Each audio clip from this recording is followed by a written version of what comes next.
Hey, welcome in everybody. It's James again with another movie review. This time it's the movie Barbarian.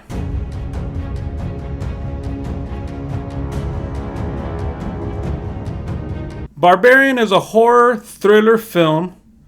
The cast consists of Georgina Campbell as Tess, Bill Skarsgård as Keith, and Justin Long as AJ. The director is Zach Kreger. Why don't you just crash here? Oh, no. This movie is about a woman who travels to Detroit for a job interview, but when she arrives to the Airbnb that she rented, she discovers that the house is double booked by mistake. Now, it's double booked with some weird guy.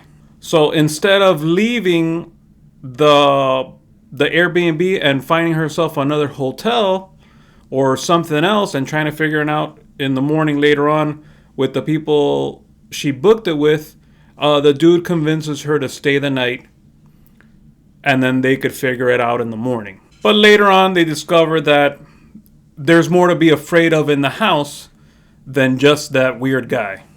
Keith?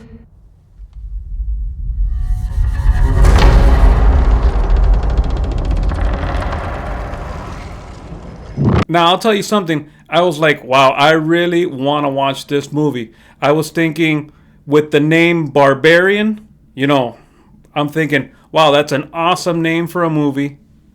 It's got to be gruesome. And then watching the trailer, when you see the trailer, it comes out, oh, and a producer that did it. And it was also by executive producers that did The Ring and The Grudge. You're thinking, man, this movie's got to be great. Boy, was I deceived.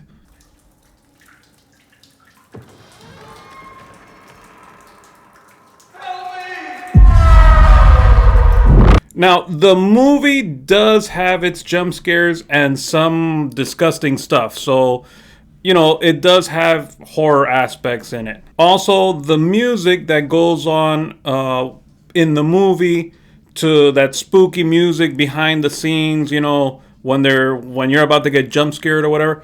I think how they played it off in the movie was great. I thought that was one of the great parts in the movie, or great things that happened in the movie. But this movie falls really, really short. I swear the characters in the movie make the dumbest decisions, and I understand they have to make dumb decisions to make the movie. But no one else, if they were if they were put in those positions, no one else would make the decisions that they did. Keith! Now, out of all the horror films that I've seen since starting this channel, this one by far is the worst one. The movie Nope and Black Phone were way better than this one, and I wouldn't see those movies again. So imagine how bad I think this one is. I've seen reviews saying that this is the next great horror classic, and I just don't see it. It has aspects of becoming a great horror classic, but it really isn't. It's just not good. Yeah, sorry, it doesn't stand up to being a great horror classic.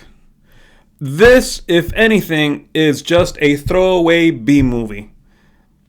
And people honestly shouldn't spend their money in watching it in the theater. If you guys wait for it to come out and stream, I would definitely recommend that. But other than that, going to a theater to waste your money on this, it's not worth it. Now, I'm going to give a couple spoilers if you do want to turn away from the channel to something else. If you haven't seen the movie, if not, I'll give you 5 seconds.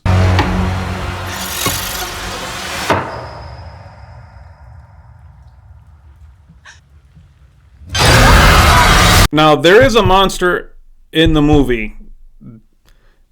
The weird thing is how they come about making this monster. So it's basically this guy that kidnaps women, that impregnates the women that he kidnapped, then keeps them in a basement, and then just keeps on impregnating and the children and the so on and so forth, and that's how they come about making this monster with incredible power.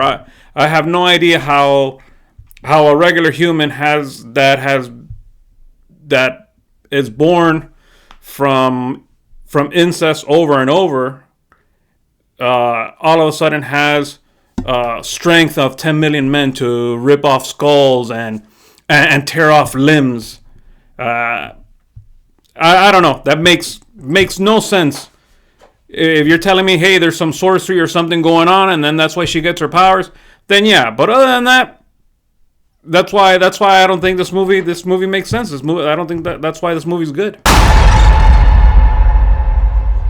This is perfectly natural. Now let's go to the ratings. IMDb has this one at a 7.7 with 852 people scoring it. I guess I'm the one with the problems, because basically all the horror films that I've seen this year have been crap, and all the ratings for horror films have been good. These aren't classic horror films like before. Nightmare on Elm Street, the Halloweens from before, the Saw movies, those are horror films. This is garbage. It's garbage. It's not scary. It's just bad. So here's our trusty friend Rotten Tomatoes again. They got it at a 92% out of 84 reviewers, and 76% is what the audience gives, and it's more than 100 people reviewing it. Honestly, I don't know what people want. Scary movies have been so dull lately, and expectations are so low on that they give them good scores if they get anything that's kind of good. But I wouldn't even give that to this. This is crap. Well, guys, remember that it's a new channel. Don't forget to hit that like button. Leave a comment. Let me know what you think about the movie. Let me know if I'm wrong. Let me know if I'm right. And don't forget to subscribe. And thanks for watching.